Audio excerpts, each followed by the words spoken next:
Mid range హీరోలు minimum ఒక cinema release చేసే ఛాన్స్ ఉంటే మరీ చిన్న హీరోలు కనీసం 2 సినిమాలు థియేటర్లోకి తీసుకురావచ్చు.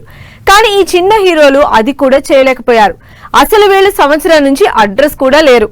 ఆనంద్ దేవరకొండ లాంటి హీరోలకి బడ్జెట్ తక్కువ, చేసే సినిమా టైం కూడా తక్కువ. దాంతో ఆడుతూ పాడుతూ 2 సినిమాలు ఈజీగా రిలీజ్ చేయొచ్చు సంవత్సరానికి.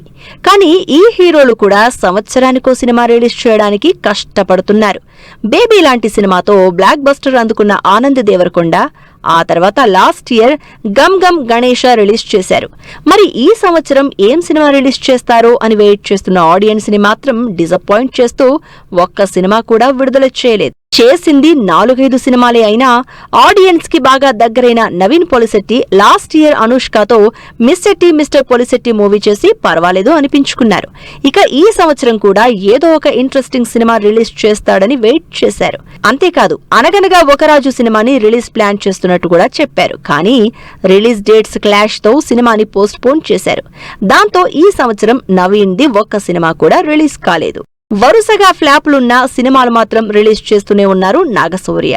ఈ సంవత్సరం కూడా బ్యాడ్ బాయ్ కార్తీక్ రిలీజ్ అంటూ ప్రమోషన్లతో హడావిడి చేశారు. కానీ తీరా రిలీజ్ డేట్ దగ్గరకొచ్చేసరికి మాత్రం ప్రమోషన్లు కూడా ఆపేశారు.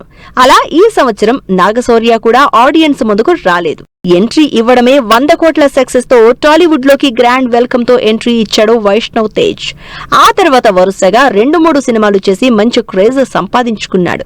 అలా ఈ సంవత్సరం కూడా ఈ మెగా మేనల్లుడు ఇంట్రెస్టింగ్ సినిమా ఏదైనా చేస్తాడు అనుకున్నారు అభిమానులు. కానీ వైష్ణవ్ మాత్రం ఒక్క సినిమా రిలీజ్ కాదు కదా అప్డేట్ కూడా ఇవ్వలేదు.